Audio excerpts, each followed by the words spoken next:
Bonjour à tous. Est-ce que vous allez bien? J'ai pas regardé Jordan, il faut que je pense à regarder Jordan, on peut commencer. Hein. On va dire aussi bonjour à ceux qui nous regardent aussi, parce que vous savez qu'il y en a qui ne peuvent pas se déplacer. On pense à notre sœur Jacqueline, à Jackie, qui nous regarde au travers de la vidéo. Et on veut leur dire un grand bonjour et qu'on les soutienne dans la prière. Amen, frères et sœurs. Est-ce que vous avez bien dormi cette nuit? Il y en a peut-être qui sont couchés tard, mais j'espère que ce matin vous avez plein de forme. Parce qu'on est venu pour célébrer notre Dieu. Et Dieu est là, amen. Ce matin, j'aimerais vraiment vous faire réaliser au travers de ces chants combien la présence de Dieu est importante. Et combien Jésus est présent au milieu de nous. Parce qu'il a dit, lorsque 2 ou 3 sont assemblés en mon nom, alors je serai là. Il dit dans sa parole, je siège au milieu des louanges de mon peuple. Et ce matin, alors si on ne reste pas la bouche fermée, si on vient avec un cœur d'adorateur ce matin, Jésus est là. Il siège au milieu de cette maison, amen, c'est sa maison. Et il est digne d'être loué, d'être adoré. Ce matin, à travers ce chant, il nous dit, je viens dans ta maison. Est-ce que vous voulez bien vous lever pour introduire ces moments, amen, afin que nous célébrons notre Dieu ensemble, alléluia.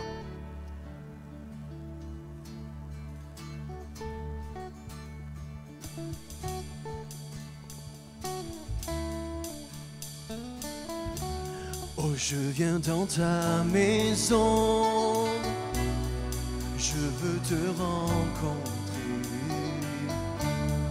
tel que je suis m'abandonner.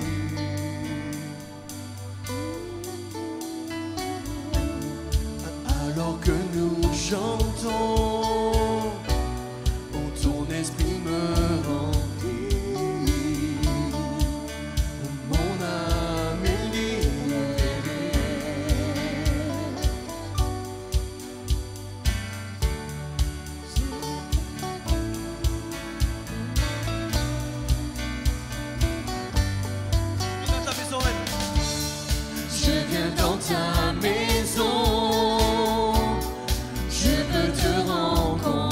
Seigneur, c'est toi que je veux voir ce matin, amen. Tel que je suis m'abandonner.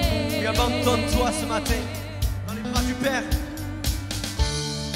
Alors que nous chantons, ton esprit me remplit. Mon âme est libérée. Je te vois, je t'entends. Près de moi, tu es là. Viens et souffle sur moi. Je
souffle sur moi.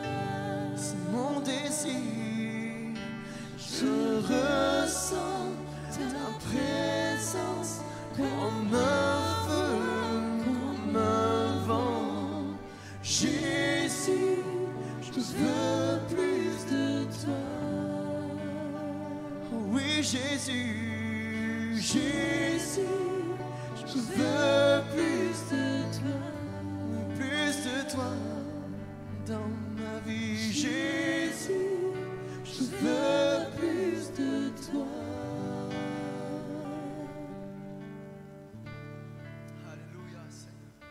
C'est mon désir ce matin. Je veux plus de toi, Jésus. Tu es là, Jésus. Tu es là, Jésus. Alléluia, Seigneur.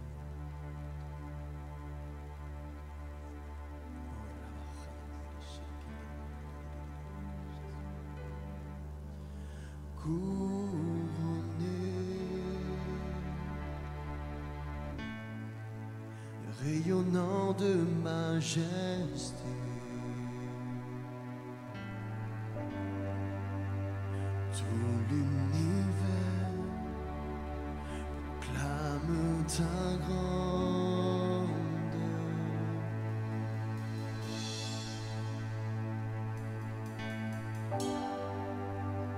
Glorifié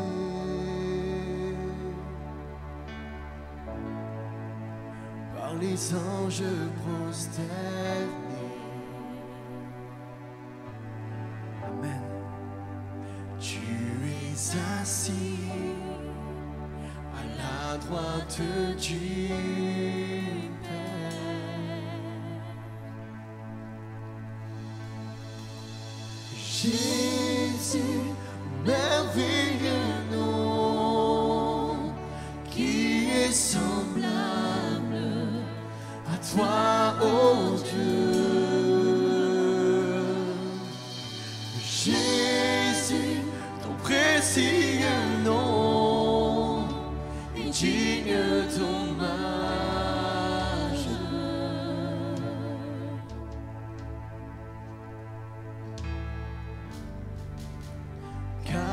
Captivé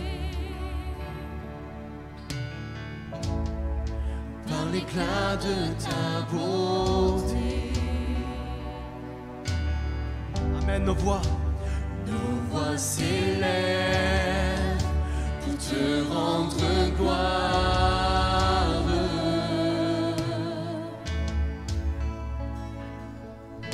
Jésus, merveilleux nom, qui est semblable à toi, ô Dieu. Jésus, ton précieux nom est digne d'hommage.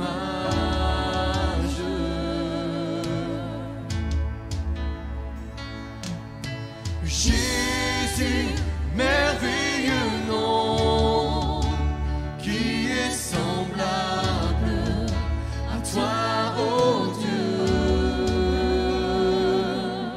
Jésus, ton précieux nom est digne d'hommage.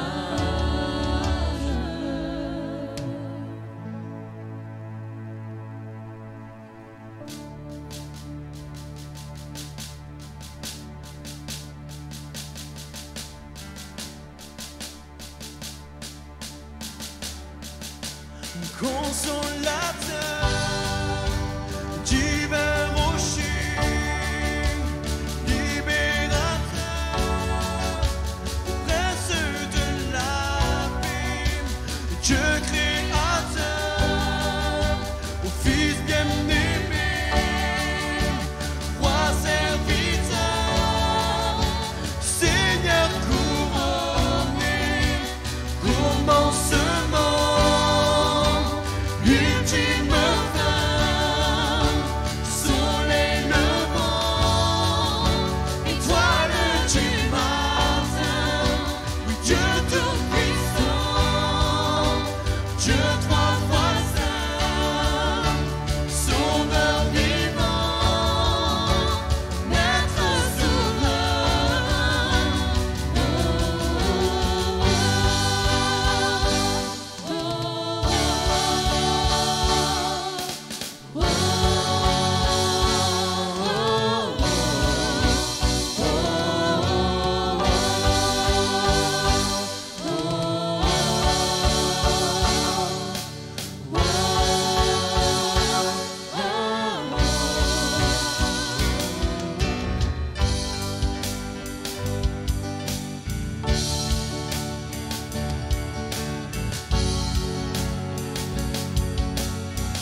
de toi, Jésus, avec ton Église, Jésus.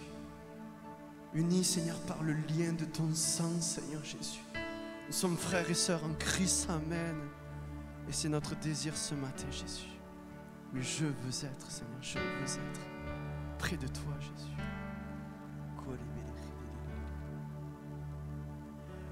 Je veux être en ta présence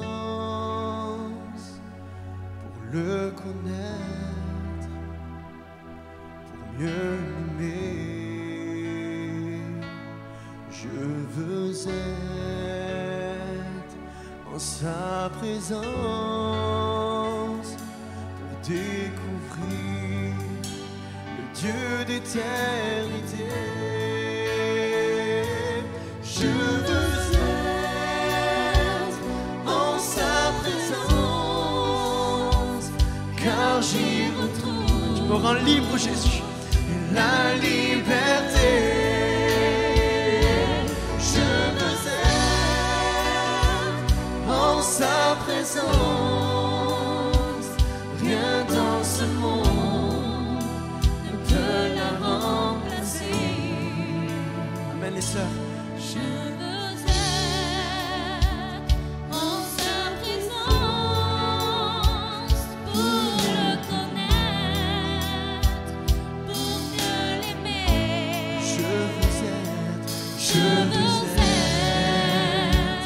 en sa présence pour découvrir le Dieu d'éternité.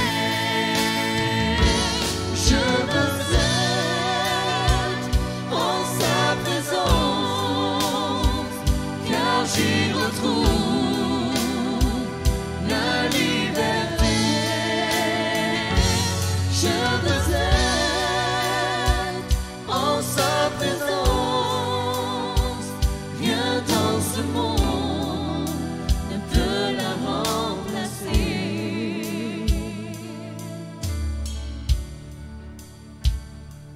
Conduis-moi dans ta présence,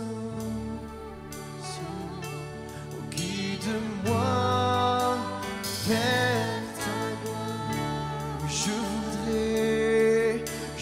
voudrais voir ta face, oh Dieu, être près de toi. Conduis-moi. Conduis-moi dans ta présence, guide-moi vers ta gloire.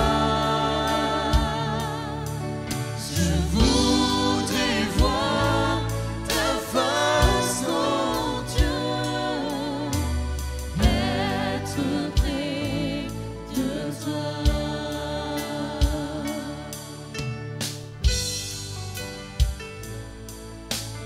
Est-ce que vous réalisez ce matin la présence de Dieu? Amen. Il nous conduit près de lui. Amen. Mieux vaut un jour dans ses parvis que 1000 ailleurs. Amen. Est-ce qu'on peut le louer ensemble ce matin? Amen.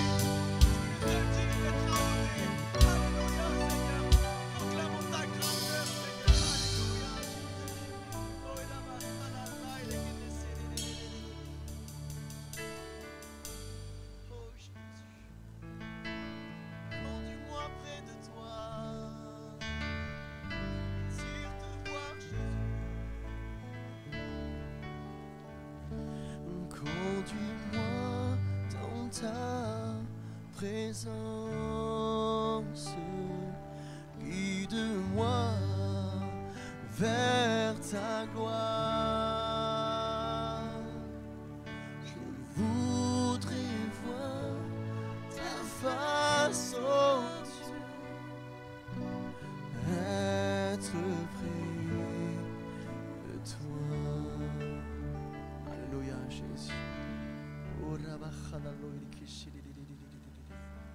Merci Seigneur d'être présent. Amen. Est-ce qu'on peut l'acclamer ce matin pour sa présence? Amen.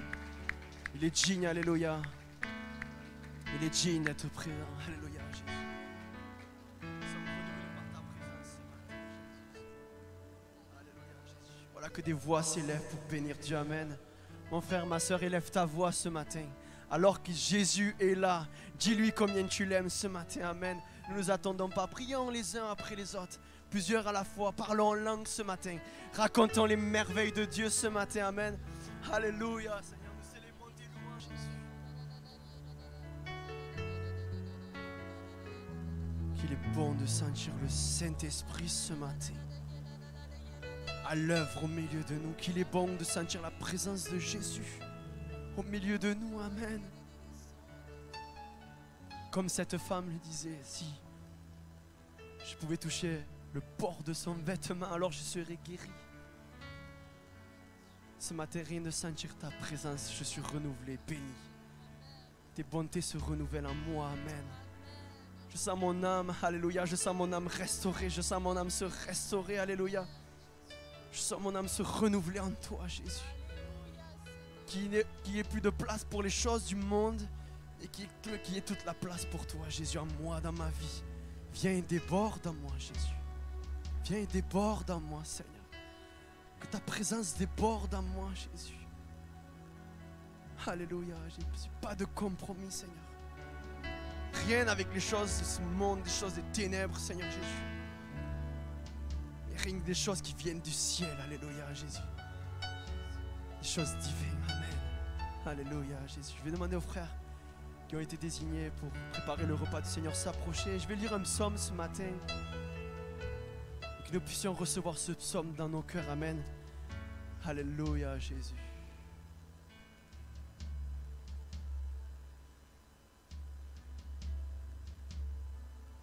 Alléluia, Jésus. Que tes demeures sont aimables, éternel des armées. Mon âme soupire et languit après les parvis de l'Éternel. Mon cœur et ma chair poussent des cris vers le Dieu vivant. Amen. Alléluia. Le passereau même trouve une maison et l'hirondelle un nid où elle dépose ses petits. Tes autels, éternel des armées, mon roi et mon Dieu, heureux ceux qui habitent ta maison. Ils peuvent te célébrer encore comme nous ce matin. Amen. Heureux ceux qui placent en toi leur appui. Ils trouvent dans leur cœur des chemins tout tracés. Lorsqu'ils traversent la vallée de Baca, ils la transforment en un lieu plein de sources. Amen. Et la pluie la couvre aussi de bénédictions. Leur force augmente pendant la marche. Et ils se présentent devant Dieu à Sion. Éternel, Dieu des armées, écoute ma prière. Prête l'oreille, Dieu de Jacob. Toi qui es notre bouclier, vois, ô Dieu, et regarde la face de ton oint. Viens, et mieux vaut un jour dans tes parvis que 1000 ailleurs. Amen. Je préfère me tenir sur le seuil de ta maison, sur la maison de mon Dieu, plutôt que d'habiter sous les tentes de la méchanceté. Car l'Éternel, Dieu, est un soleil et un bouclier. Amen. L'Éternel donne la grâce et la gloire. Amen. Il ne refuse aucun bien à ceux qui marchent dans l'intégrité. Éternel des armées, heureux l'homme qui se confie en toi ce matin. Confie-toi en l'Éternel ce matin. Viens près du Père ce matin. Alléluia. Et réalise ce chant.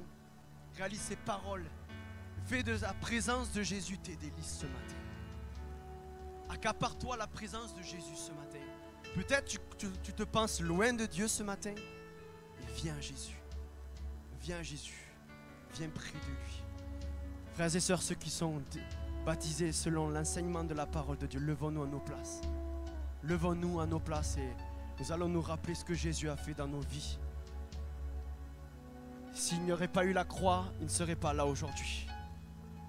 S'il ne serait pas ressuscité, il ne serait pas là aujourd'hui. S'il n'avait pas remporté la victoire, nous ne serons pas là aujourd'hui. Nous ne serions pas là aujourd'hui. Mais Jésus a tout accompli, réalisant sa présence. Amen.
présence mes délices.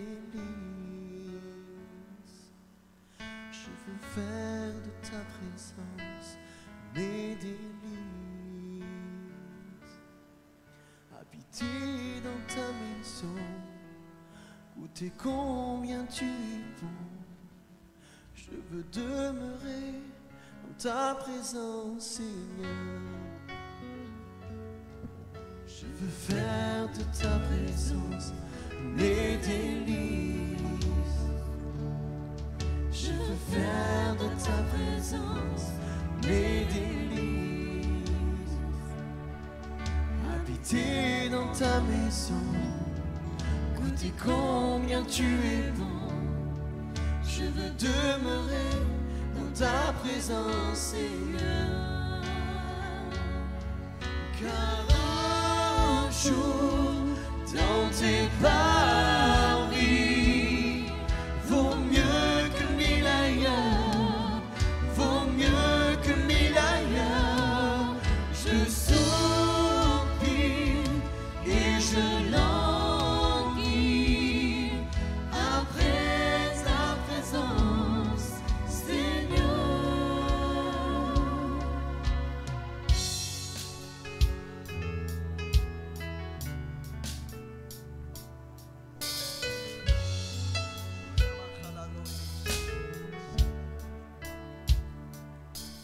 Les bienfaits de ta maison me rassasient.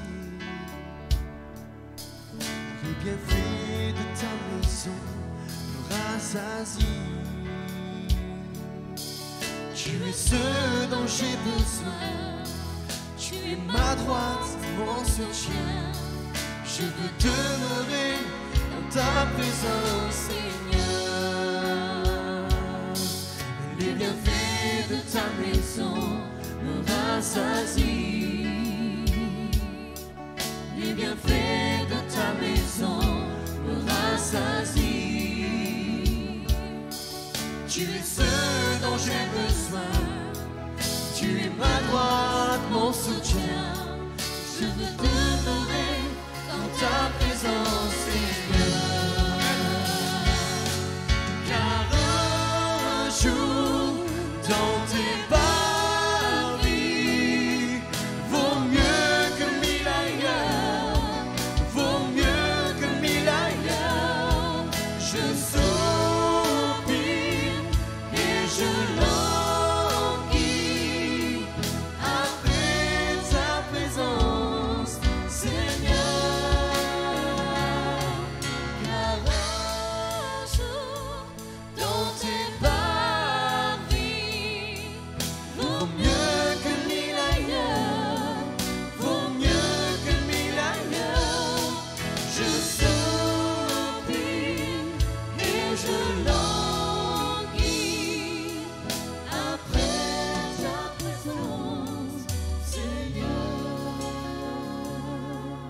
Car un jour dans tes paris vaut mieux que mille ailleurs, vaut mieux que mille ailleurs. Je soupire et je languis après ta présence, Seigneur.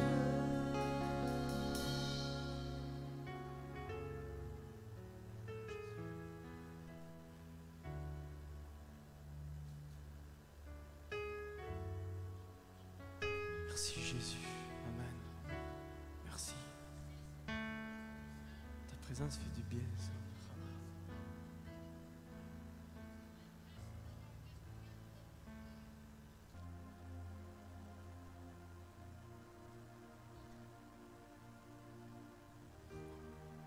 Le chant terminé,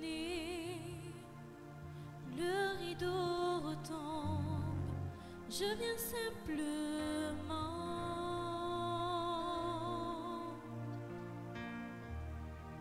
porter mon offrande, car j'ai le désir de réjouir ton cœur.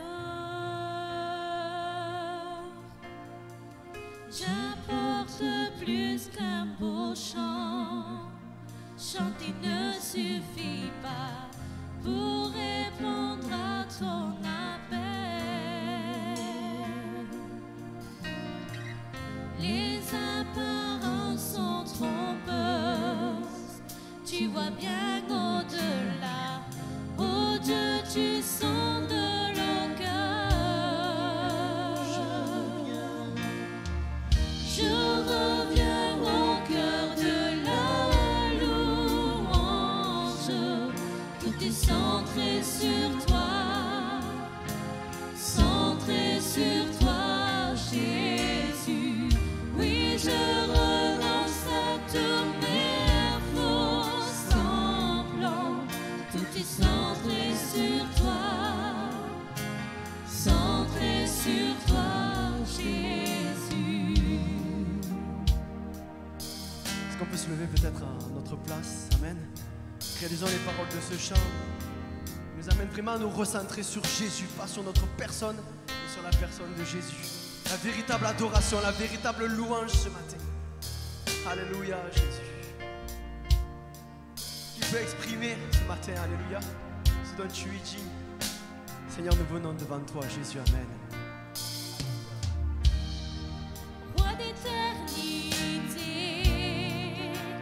qui peut exprimer ce dont tu es digne? Bien que faible et pauvre, je te donne tout, prends toute ma vie.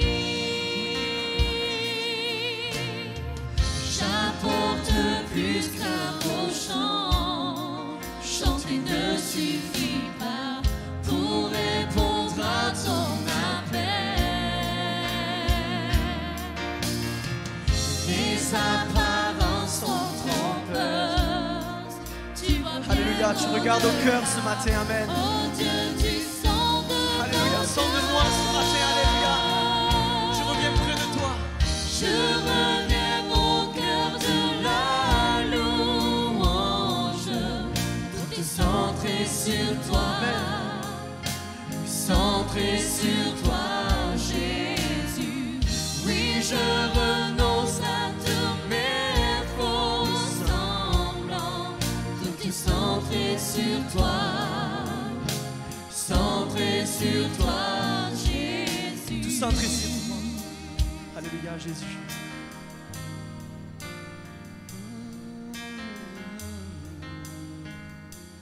Oh Jésus. Centrons-nous sur Jésus ce matin, amen. Tout est centré sur toi, centré sur toi. Oui, Jésus. Tout est centré sur toi, Jésus. T'es centré sur toi. Centré sur toi, Centré sur toi. Tout est centré sur toi, Jésus. Alléluia, Jésus.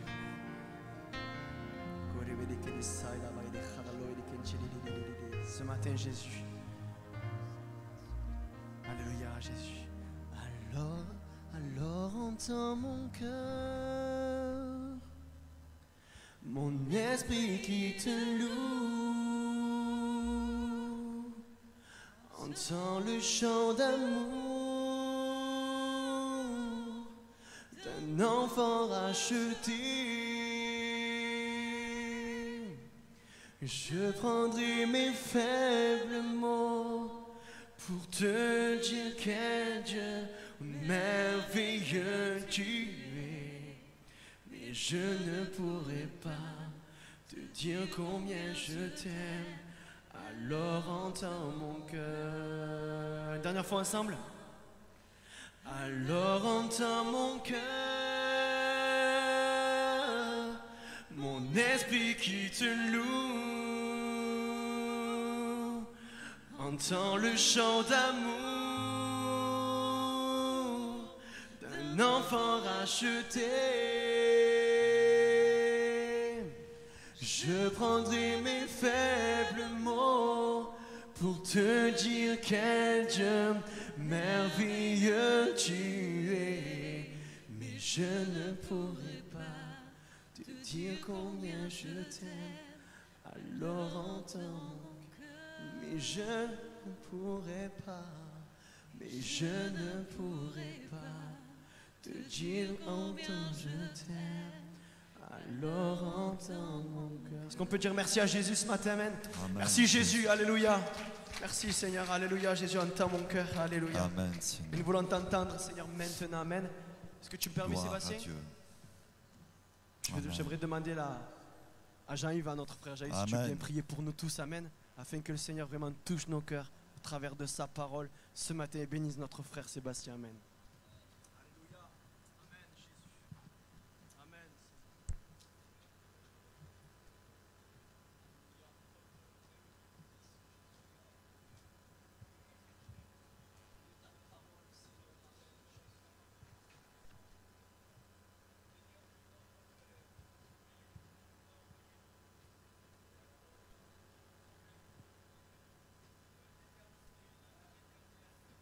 Amen, Jésus.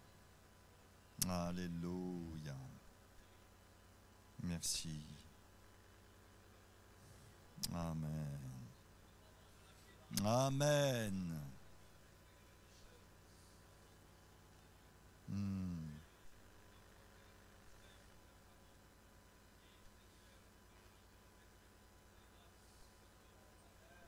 Amen. Merci. Merci. Amen. Amen. Amen. Gloire à Dieu. Que le nom de notre Seigneur soit loué. Et comme cela a été rappelé au travers des prières, au travers des chants, nous voulons avoir les regards fixés sur Jésus. Vraiment, c'est vers lui que nous voulons tourner nos regards. Nous ne sommes pas sauvés par nos efforts et nos mérites, mais par l'œuvre merveilleuse, profonde et parfaite que Christ a accomplie pour nous. C'est vrai que lorsque nous lisons les évangiles, nous sommes émerveillés, frères et sœurs. On voit le Seigneur Jésus dans sa puissance merveilleuse. Il purifiait les lépreux. Alléluia. Est-ce que vous croyez encore que Jésus est capable de guérir?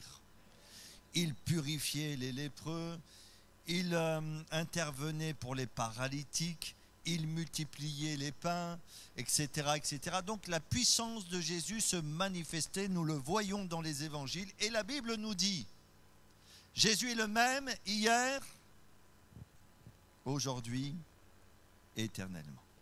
Mais quand nous lisons les Écritures, nous nous rendons compte que non seulement Jésus guérissait, mais même il ressuscitait les morts.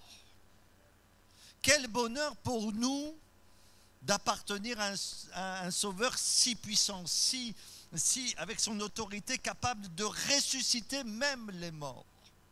Et notamment quand on lit les évangiles, et notamment l'évangile de Jean, il nous est parlé de la résurrection de Lazare. Et à un moment donné, Jésus va se retrouver en face de la mort. Lazare est mort depuis 4 jours. Lazare est dans le tombeau. Et notre Seigneur Jésus va être devant la mort, devant Lazare. Et l'Écriture nous dit ceci, il cria d'une voix forte, Lazare sort. Et Lazare sortit de la mort. Quelle puissance, quelle autorité. Et nous appartenons non pas à un Dieu limité, un Dieu qui ne pourrait pas agir dans notre vie. S'il a été capable de ressusciter les morts, il est capable maintenant de nous donner tout ce dont nous avons besoin pour notre vie ici-bas, jusque dans l'éternité, puisque nous sommes appelés à vivre dans l'éternité avec Christ.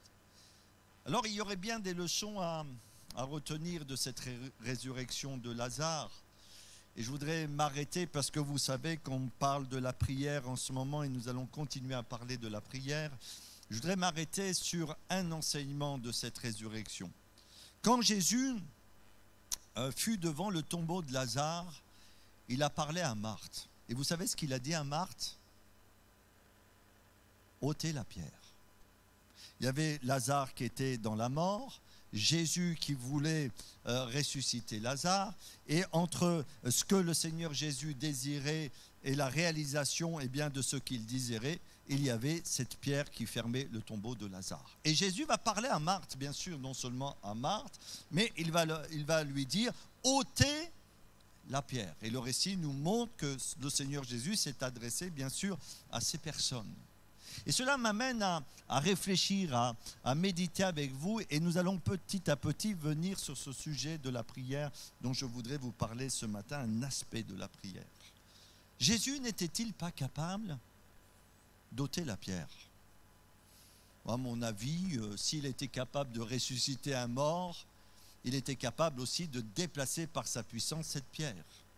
Mais en fin de compte, Jésus veut que nous puissions collaborer avec lui au travers de notre foi. Il ne veut pas que nous soyons passifs dans notre vie chrétienne. Il ne veut pas que nous subissions les événements. Il ne veut pas que nous soyons des marionnettes. Il désire que chacun d'entre nous, nous collaborions avec lui au travers de notre foi. Alors, la part de Jésus, c'était de ressusciter Lazare. Marthe pouvait-elle ressusciter son frère? Non, c'était impossible, ce n'était pas sa part. Et elle ne devait pas espérer accomplir la part de Dieu, ce n'était pas possible pour elle. Mais par contre, elle avait sa part à faire. Et Jésus n'allait pas accomplir la part qu'elle devait faire. C'était à elle et à elle seule, avec bien sûr aidé des autres, à rouler cette pierre. Et en fin de compte, quand nous lisons la Bible, il nous est demandé aussi, pour notre part, à enlever tous les obstacles dans notre vie, dans notre cœur, qui pourraient nous empêcher de voir nos prières être exaucées. Et nous allons parler de cela ce matin. Parce que parfois, nous prions, mais nous ne sommes pas exaucés. Nous demandons au Seigneur d'intervenir dans notre vie, dans l'Église, parmi nos malades, et nous ne voyons pas l'exaucement de nos prières. Alors il y a plusieurs raisons, et nous allons en voir une raison ce matin. Dieu nous demande d'ôter les pierres, c'est-à-dire d'ôter tous les obstacles qui pourraient nous empêcher de voir sa gloire se manifester dans notre vie. Et je vous invite à lire un premier passage dans 1 Pierre chapitre 3, verset 7. 1 Pierre chapitre 3, verset 7. Il nous est dit ceci.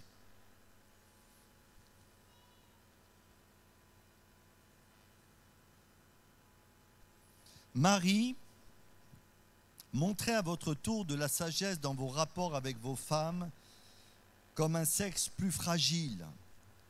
Honorez-les comme devant aussi hériter avec vous de la grâce de la vie.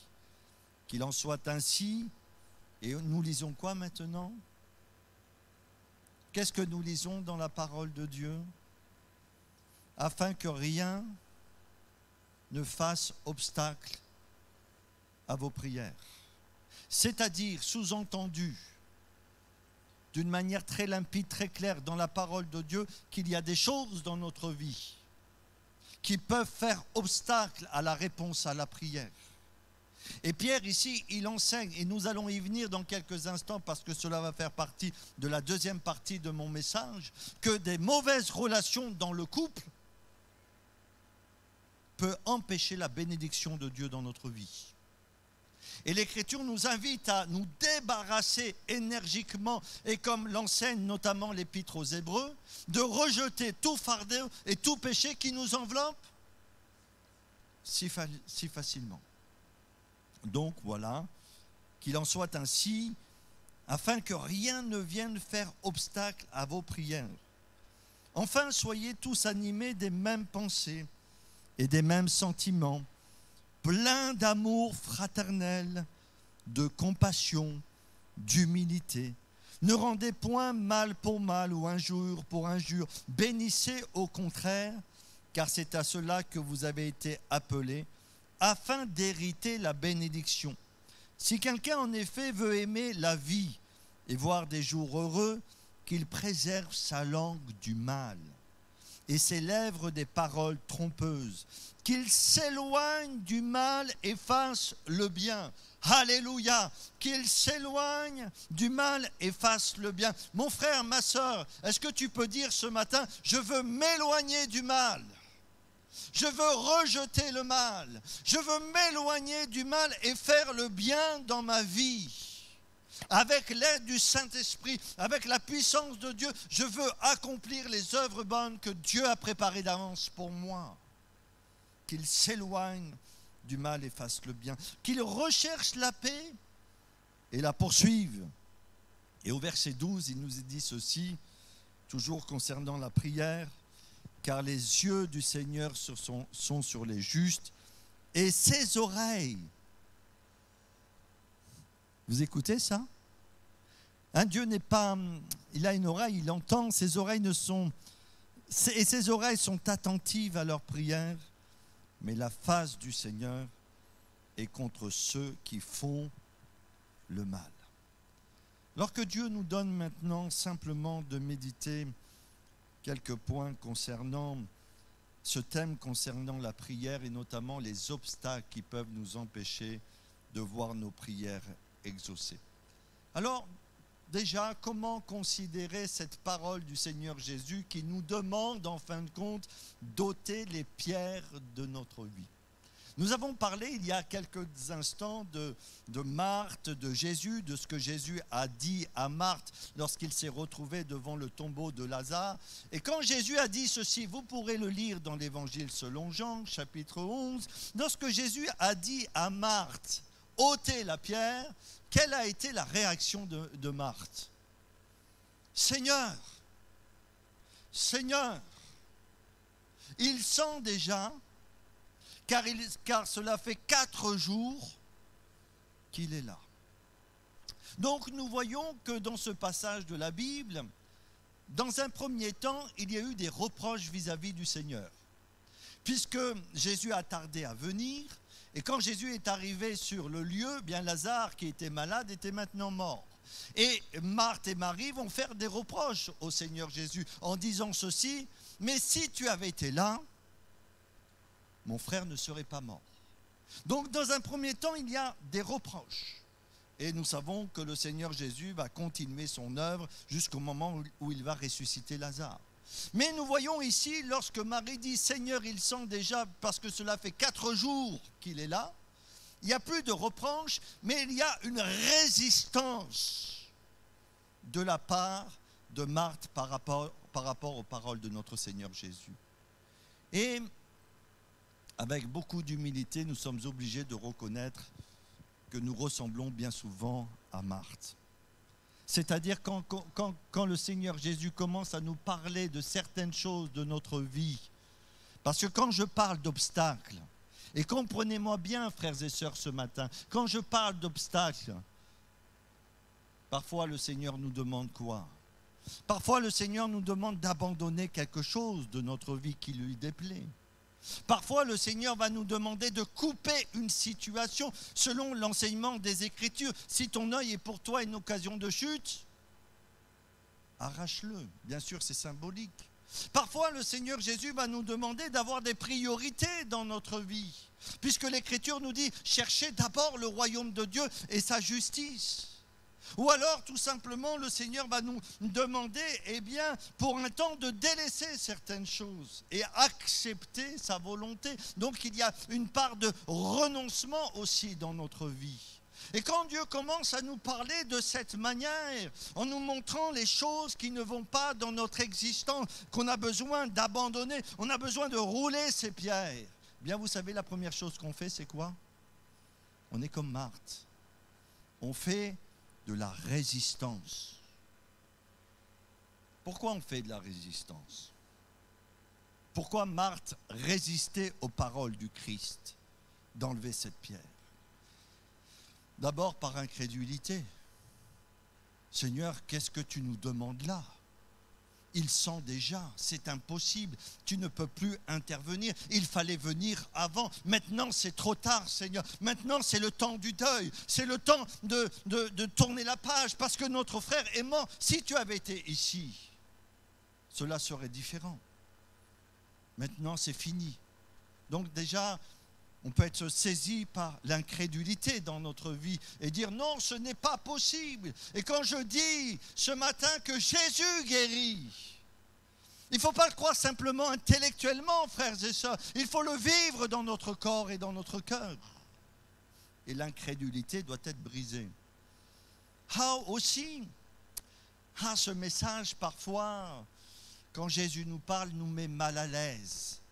Parce que vous savez que, pourquoi je dis qu'il nous met mal à l'aise? Parce que souvent, quand Dieu nous demande d'abandonner quelque chose, de briser quelque chose dans notre vie, de mourir même parfois à certaines choses, ça met un malaise dans notre cœur. Pourquoi? Parce que cela va nous amener à sortir de notre confort personnel, de notre zone de confort. Et on n'aime pas sortir de notre zone de confort. On n'aime pas être repris par le Seigneur. Et puis même si on va un petit peu plus loin dans ce raisonnement-là, parfois on a l'impression, oh mais Seigneur, le message de l'évangile, c'est un message moralisateur.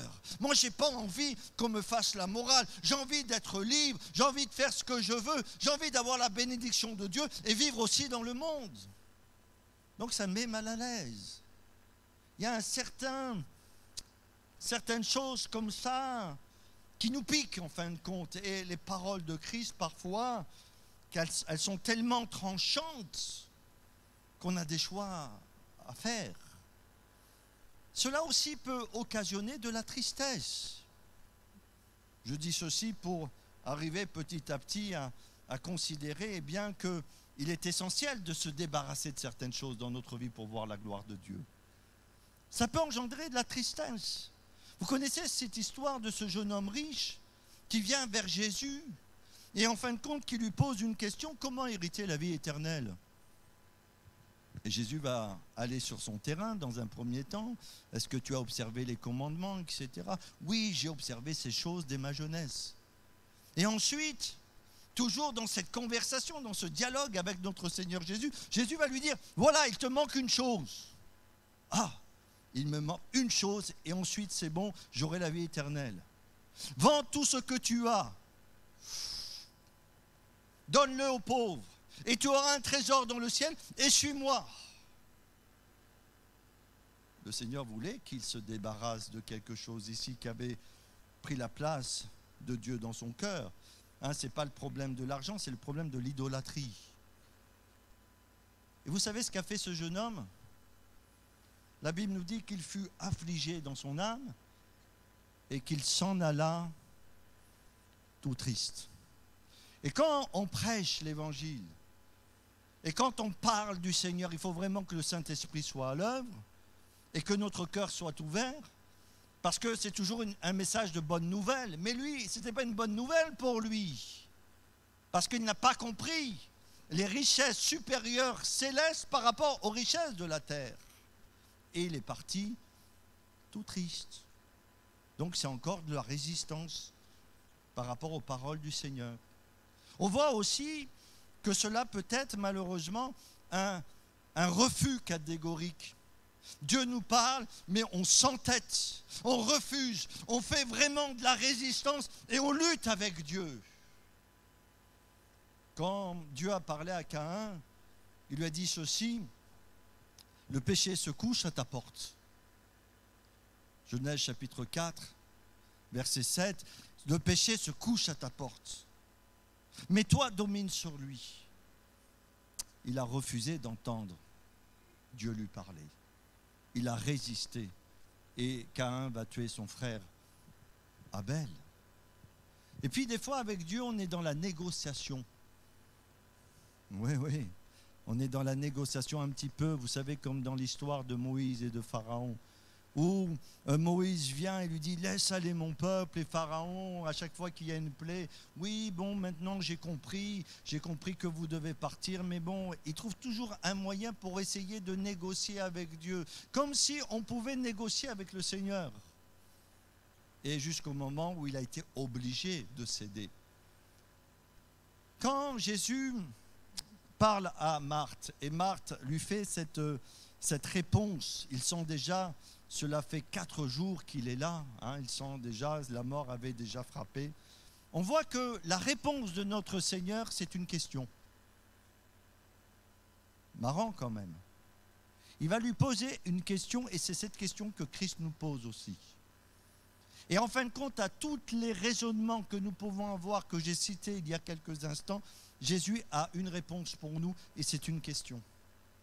Il va dire à Marthe, ne t'ai-je pas dit que si tu crois, tu verras la gloire de Dieu. Et en fin de compte, dans cette question, il y a deux questions. Est-ce que tu veux voir la gloire de Dieu? Est-ce que tu veux voir ton frère revenir à la vie? Est-ce que tu veux voir ma puissance se manifester? Est-ce que tu veux voir la gloire de Dieu se manifester? Et le Seigneur Jésus nous pose cette question, frères et sœurs, ce matin. Est-ce que tu veux voir la gloire de Dieu? Est-ce que tu veux voir le Seigneur agir dans ta vie? Est-ce que tu veux vraiment que ta famille se convertisse? Est-ce que tu veux voir les malades être guéris, les paralytiques marcher, les aveugles voir? Est-ce que tu veux vraiment que le Saint-Esprit te saisisse et se serve de toi? Veux-tu voir la gloire de Dieu? Ne t'ai-je pas dit, si tu crois, tu verras la gloire de Dieu. Et croire, c'est quoi? Ici, c'est précisément obéir à la parole du Christ. Croire, c'est ça, c'est obéir à la parole du Christ.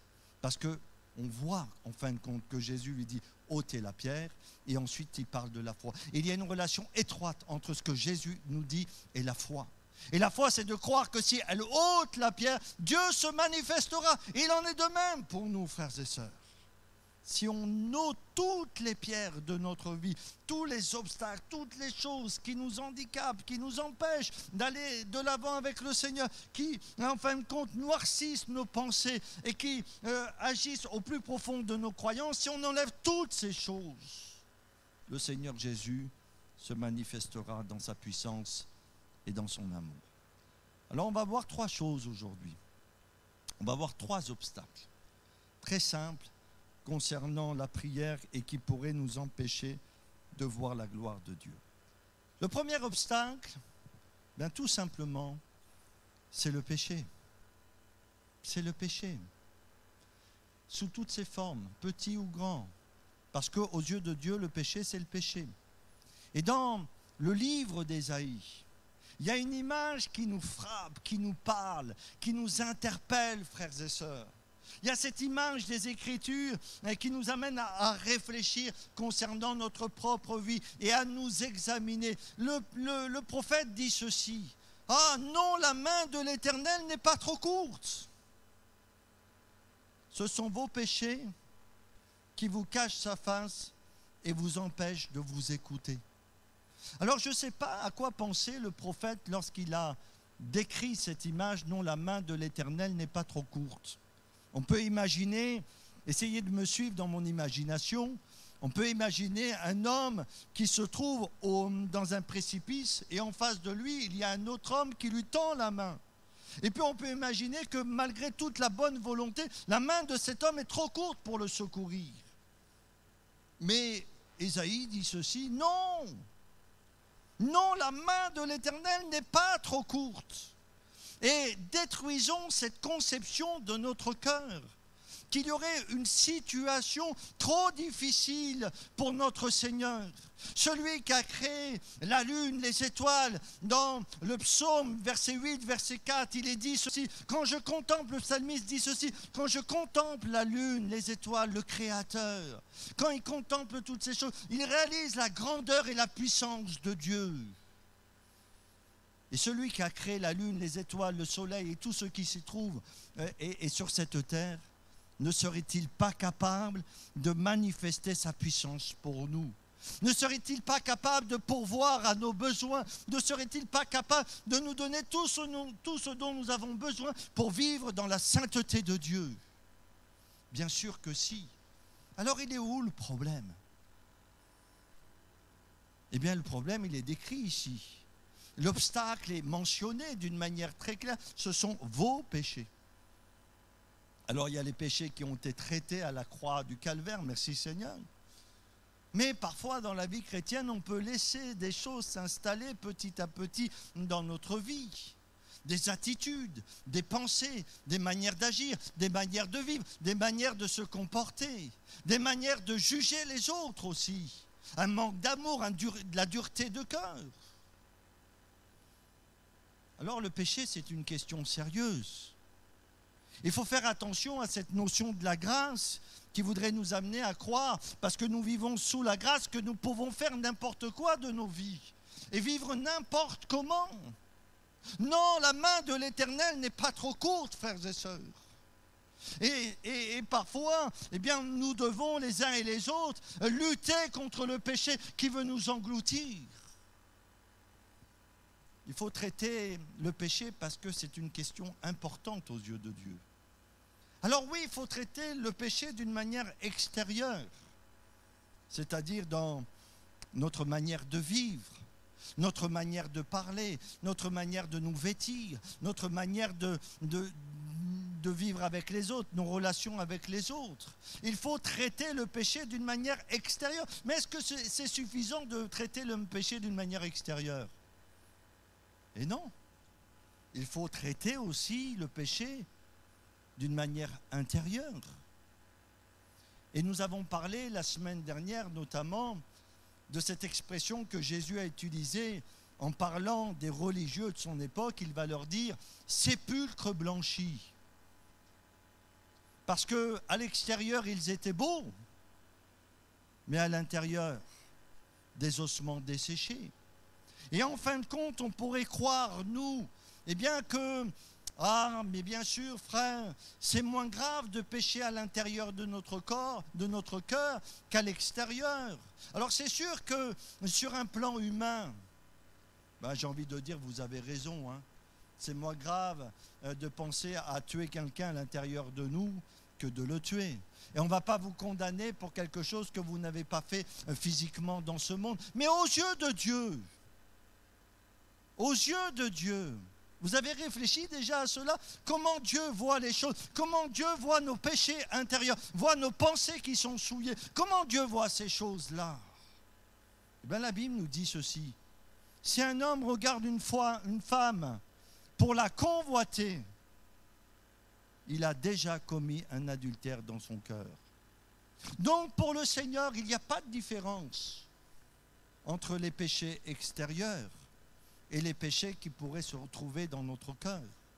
Pour Dieu, en fin de compte, il y a le péché que nous devons traiter en comptant sur sa puissance et sur sa grâce. Et la bonne nouvelle, frères et sœurs, c'est que non seulement nous, en tant que chrétiens, nous avons été justifiés par Christ, c'est-à-dire rendus justes, mais aussi en Christ, nous avons la délivrance du péché. Pourquoi? Parce que nous sommes morts au péché. Tu es mort au monde. Et nous savons que Marie va prendre bientôt les eaux du baptême. Et le baptême nous parle de quoi? Nous parle de notre mort et de notre résurrection avec Christ. Parce que quand on prend le baptême, oui, le baptême c'est un engagement d'une bonne conscience envers Dieu, mais le baptême c'est aussi le symbole de ce qui se passe dans notre cœur. Eh bien nous sommes morts à notre vieille vie, nous sommes morts au monde, nous sommes morts à la mentalité du monde. Quand on est plongé dans l'eau, nous sommes morts en Christ. Et la Bible nous dit que le vieil homme et toutes ces passions, tous ces désirs, toutes ces aspirations qui sont liées à cette terre-là, eh bien, elles sont mortes. Mais ce n'est pas fini. Ce n'est pas fini. Parce que s'il y a la mort, il y a aussi la résurrection. Alléluia! Parce que si nous sommes morts au monde, mais nous sommes vivants pour Dieu. Nous sommes vivants à la joie de Dieu. Nous sommes vivants à la paix de Dieu. Nous sommes vivants à la puissance de Dieu. Mais pour connaître la résurrection, il faut d'abord connaître la mort et l'identification avec Christ. Et le péché n'aura plus de pouvoir sur nous, parce que le vieil homme a été crucifié. Alors oui, il faut traiter le péché dans toutes ses formes, à l'extérieur et à l'intérieur. Mais il faut le traiter sur une base. Sur quelle base nous allons traiter le péché? Sur la base de Christ et de son œuvre pour nous. Parce qu'il n'y a rien de pire pour un chrétien d'essayer de se sanctifier par ses efforts. Vous avez déjà vu un chrétien qui essaye de changer par ses efforts? Il fait tous ses efforts. Il compte sur lui, il compte sur ses propres forces. Et quand il arrive à un petit résultat, vous savez ce qu'il fait? Moi, je suis spirituel. Ouais, moi, j'y arrivé là.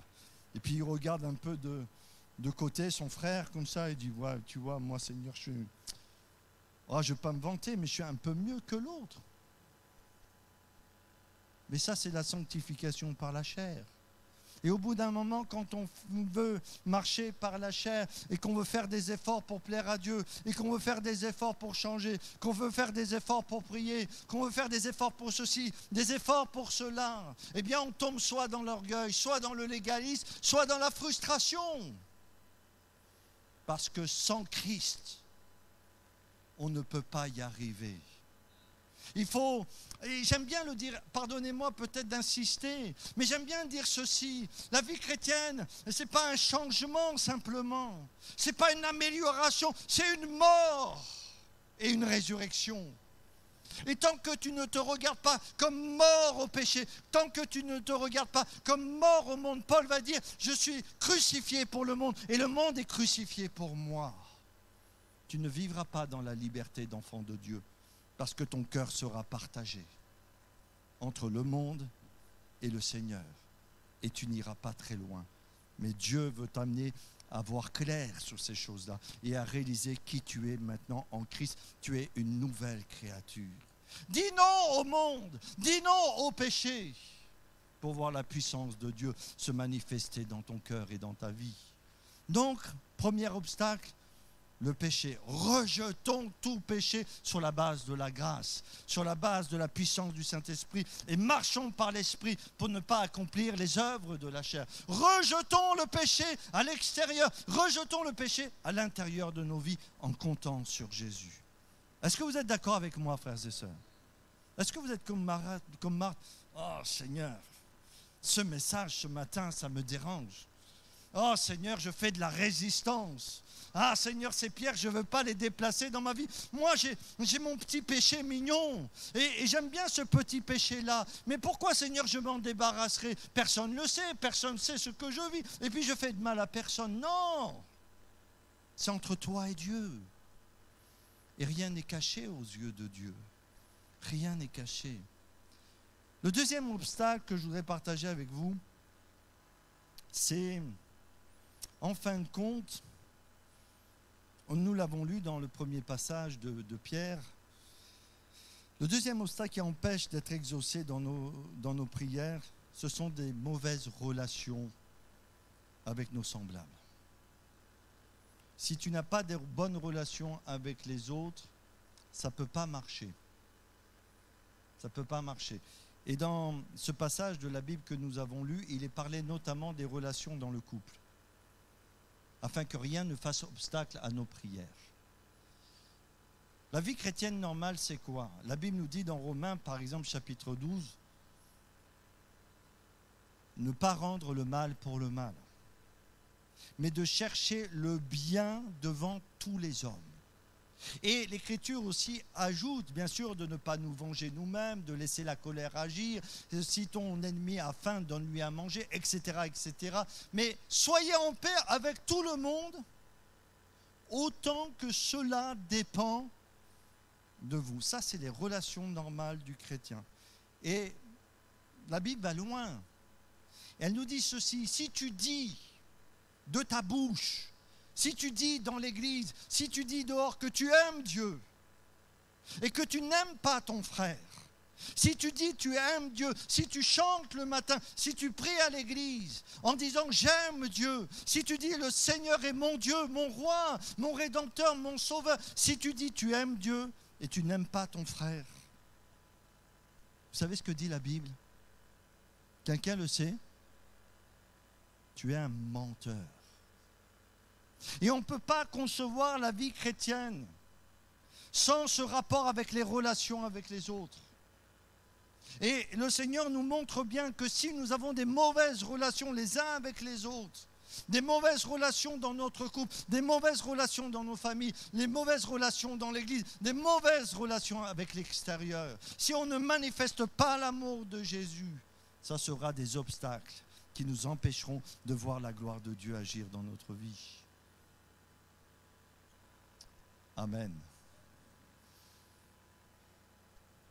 Alors, il y a, bien sûr, tellement d'enseignements sur le couple. Tellement d'enseignements sur le couple. Ah, les frères, ils aiment bien. Oh, la Bible, elle dit, femmes, soyez soumises à vos maris. Et quand ils sont un petit peu déstabilisés, oh, femmes, sois soumises, hein. Ça les arrange. Alors, mes sœurs, soyez soumises quand même, dans l'esprit de Christ. Mais moi, j'aime bien aller lire la suite.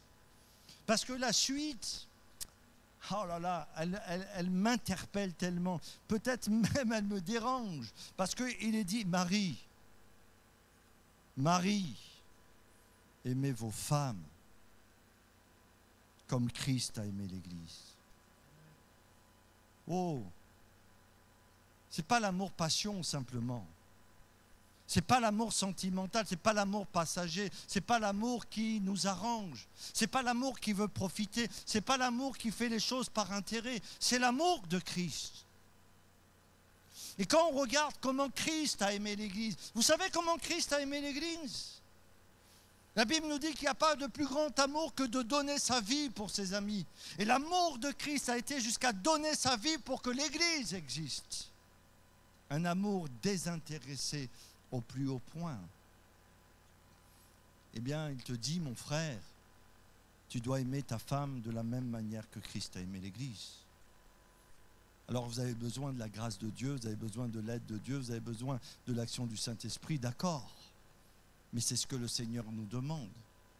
Et si dans nos relations de couple, bien, il y a de la zizanie, il y a des reproches, il y a des disputes, il y a de ceci, il y a de cela, s'il y a de l'amertume, s'il y a de la rancœur, s'il y a des règlements de compte qui ne sont pas la gloire de Dieu. Bien mon frère, ma sœur, reviens aux Écritures. Reviens aux Écritures, mets-toi devant le Seigneur parce que tu pourras prier matin, midi, soir. Dieu ne t'exaucera pas parce qu'il faut que rien fasse obstacle à la prière. Si on parle des relations entre nous, l'Écriture aussi nous enseigne à avoir de bonnes relations, de ne pas soupçonner le mal, de ne pas médire, de ne pas calomnier, de ne pas nous servir de notre langue pour dire des choses mauvaises. L'Écriture nous dit notamment ici que celui qui veut voir des jours heureux, qu'est-ce qu'il doit faire? Préserve ta langue du mal. Sers-toi de ta langue pour bénir, pour construire, pour faire du bien. Et en fin de compte, il y a aussi ce passage de la Bible qu'on retrouve dans Matthieu 25, où il est dit, si tu emmènes ton offrande à l'autel, c'est quoi l'offrande? C'est ma vie, c'est ma louange, c'est ma reconnaissance, c'est toute mon existence. Je viens à l'église, j'apporte mon offrande comme une offrande vivante pour bénir le Seigneur. Ben, si tu apportes ton offrande à l'autel et que tu te souviennes que là, ton frère a quelque chose contre toi, qu'est-ce que tu dois faire? Oh, c'est pas grave, Seigneur. Bon, de toute façon, hein, moi j'ai mon caractère. Un jour, j'ai rencontré une sœur. La première fois que j'ai été la visiter, je suis rentré, j'ai franchi la porte, je me suis assis dans la cuisine pour la visiter. Elle m'a dit, mes frères, moi, vous savez, je suis une sœur qui n'est pas commode.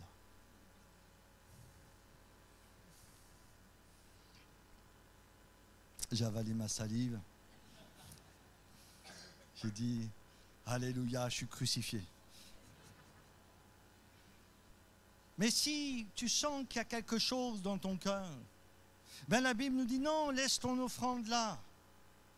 Laisse-la là, laisse-la pour l'instant.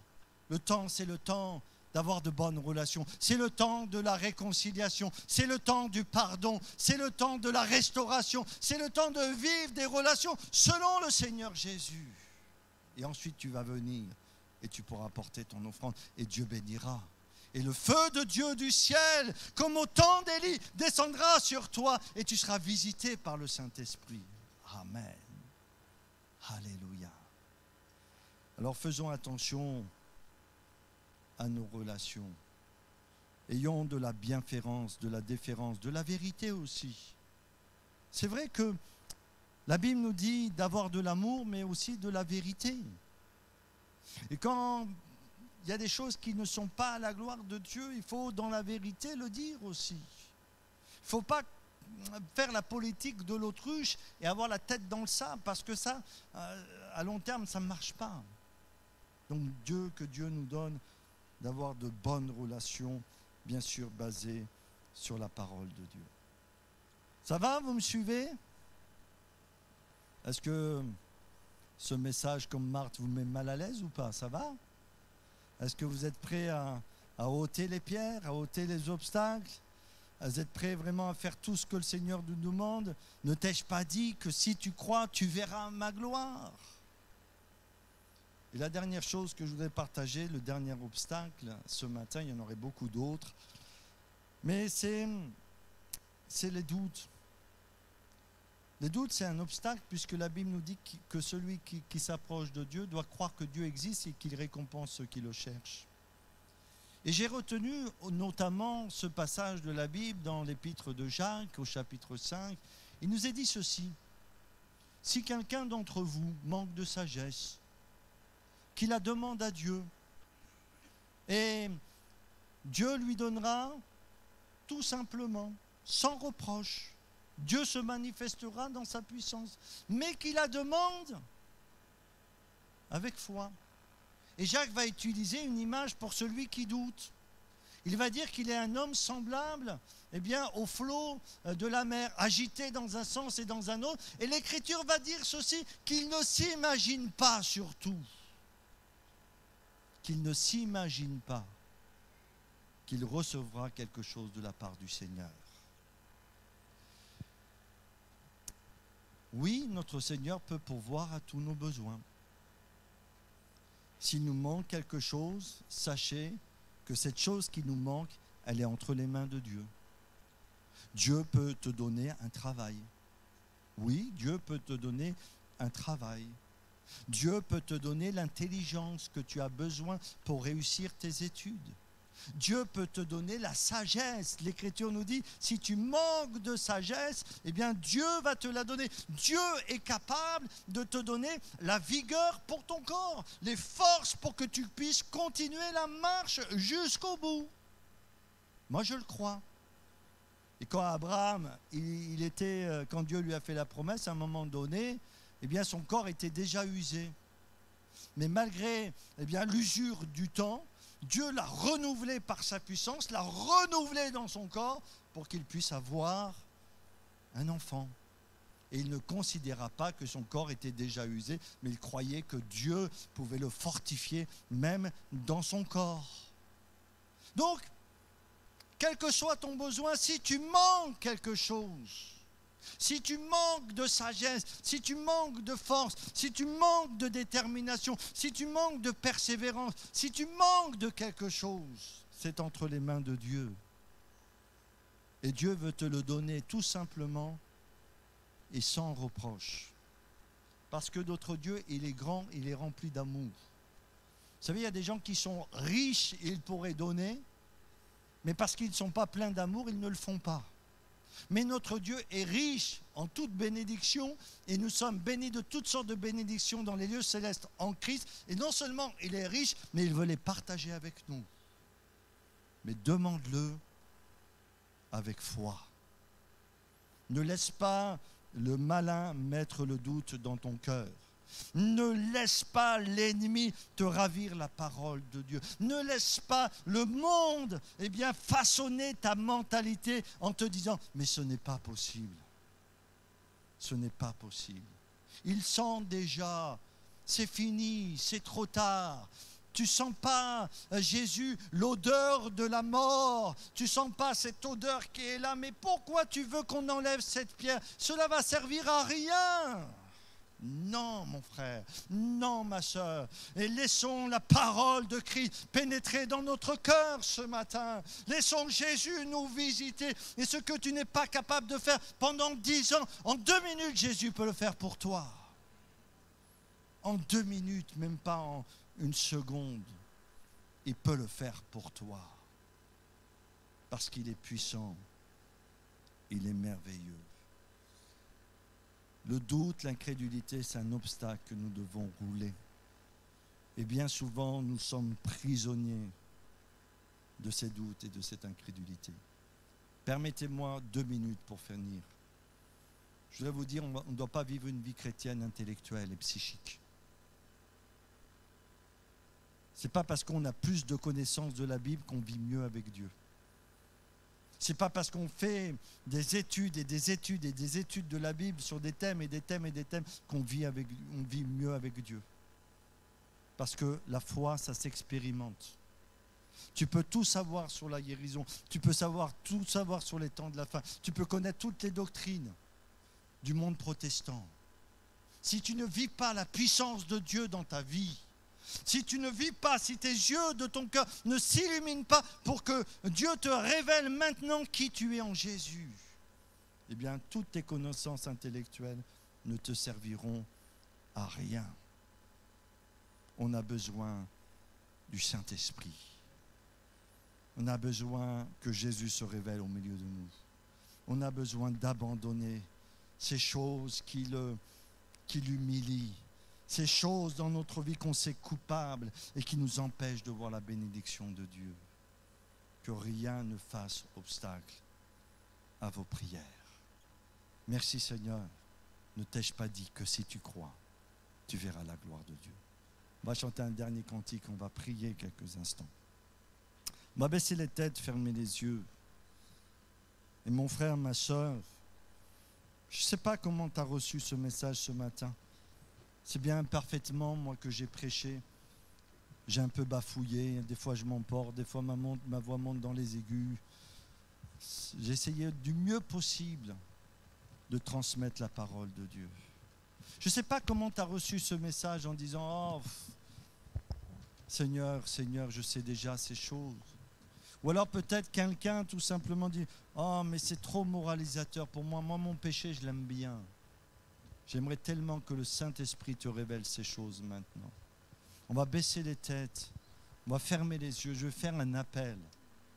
Je veux faire un appel pour que tu dises comme Marthe, oui Seigneur, je vais faire ce que tu me demandes dans ma vie pour voir ta gloire se manifester. Et crois de tout ton cœur que Dieu va intervenir, tes chaînes vont tomber si nécessaire. La maladie tu vas être délivré de ta maladie. Parce que par ces meurtrissures, nous sommes guéris.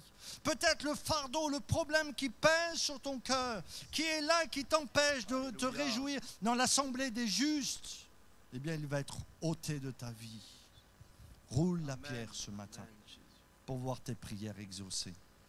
Voilà que ceux qui ont besoin de la prière, osez vous lever. Levez-vous à votre place. Il y a des mains qui se lèvent, mais lève-toi à ta place. Prends position avec Jésus. Que vraiment le Seigneur agisse. Que les chaînes tombent. Que le péché soit terrassé. À l'extérieur, à l'intérieur. Que rien ne fasse obstacle à la prière ce matin. Que Dieu se manifeste au nom de Jésus. Merci Seigneur pour ta grâce. Ah Seigneur, merci. Merci pour ta grâce Seigneur. Merci parce que malgré la dureté de nos cœurs, tu nous aimes d'un amour éternel. Amen. Et tu vois tous mes frères, toutes mes sœurs qui se lèvent devant toi et qui ont besoin d'aller plus loin avec toi. Tu connais les obstacles qui sont devant eux. Mais Seigneur, tu n'éteins pas le lumignon qui fume. Bien au contraire, tu veux nous bénir. Amen. Alors guéris maintenant. Amen. Redonne des Alléluia. forces, délivre de tout ce qui pourrait nuire à notre vie. Et fais tomber le feu du ciel par la puissance du Saint-Esprit, Père. Fais tomber le feu du ciel dans nos vies et qu'on puisse dire comme Marthe, j'ai vu la gloire de Dieu. Mon frère est ressuscité. À toi la louange, à toi la gloire, Père, Merci, Jésus. dans le nom de Christ. Merci, Amen, Saint-Esprit. amen. Que Dieu vous bénisse. Merci, amen. Alléluia, Jésus. Merci Jésus, amen. Alléluia, que le nom de Jésus soit béni, amen. C'est bon de vivre des cultes dans la présence de Dieu, amen. De voir l'action du Saint-Esprit agir, se manifester au travers de sa parole, amen. Il est bon de venir dans sa maison, amen. Il est même bon d'en partir. On aimerait y rester à chaque fois. Mais on est obligé de rentrer chez nous, amen, afin que le Seigneur puisse aussi se servir de nous, là où nous sommes, là où nous habitons, amen. Merci aussi pour les baptêmes qu'il va y avoir. Pour Marie, on va prier pour elle, amen, et on va prier aussi pour ceux qui peut-être hésitent encore. Et j'aimerais te dire et te rappeler ce verset. Celui qui croira et sera baptisé sera sauvé. Amen. C'est pas marqué si celui qui croira, sera baptisé, sera parfait, sera sauvé. Non. Amen. C'est celui qui croira et qui sera baptisé. Alors si tu crois, alors viens et demande le baptême. Amen. Engage-toi avec Christ. Et le reste, c'est lui qui s'en charge, si tu savais. Amen. Et ce chant nous dit tout à lui. Si vraiment nous nous remettons tout à Jésus. Que Jésus soit le centre de ta vie. Et quelle que soit la pierre peut-être qu'il faut ôter, ce chant nous dit, quelle que soit la montagne qui est haute, il est plus haut. Amen. Quelle que soit la pierre qu'il y a devant, c'est lui qui l'enlève. Alléluia. Tout à Jésus. Amen.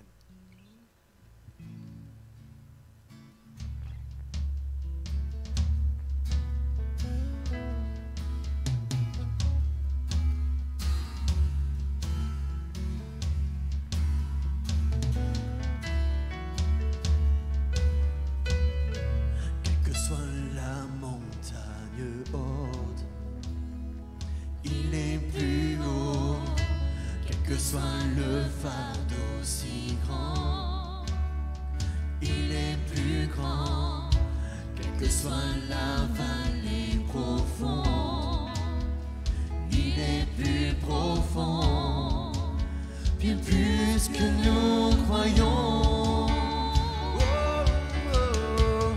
Notre promesse, c'est Jésus, notre réponse, c'est Jésus, tout à lui. Nous devons toutes choses, notre futur, c'est Jésus, notre futur, c'est Jésus, tout à lui, nous devons toutes choses.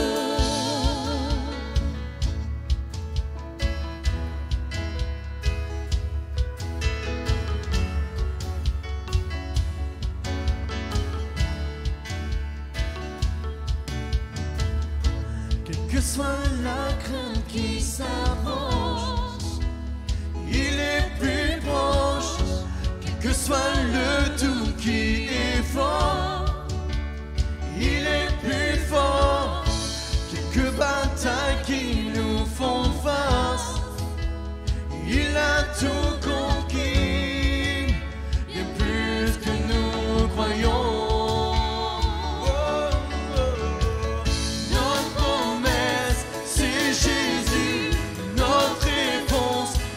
Jésus, tout à lui, nous devons toutes choses. Notre sauveur, c'est Jésus, notre futur, c'est Jésus, tout à lui, nous devons toutes choses.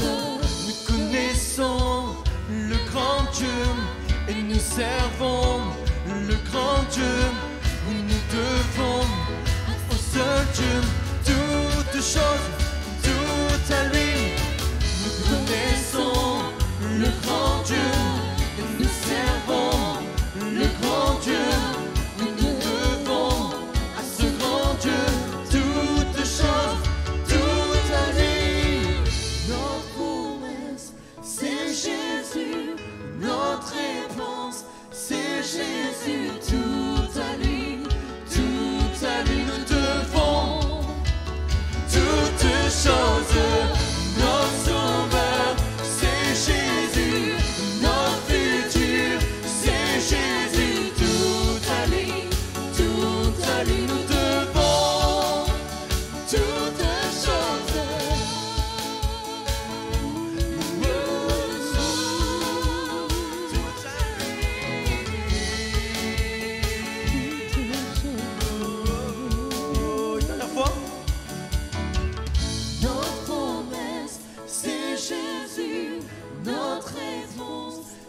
Jésus, tout à lui, nous devons toutes choses.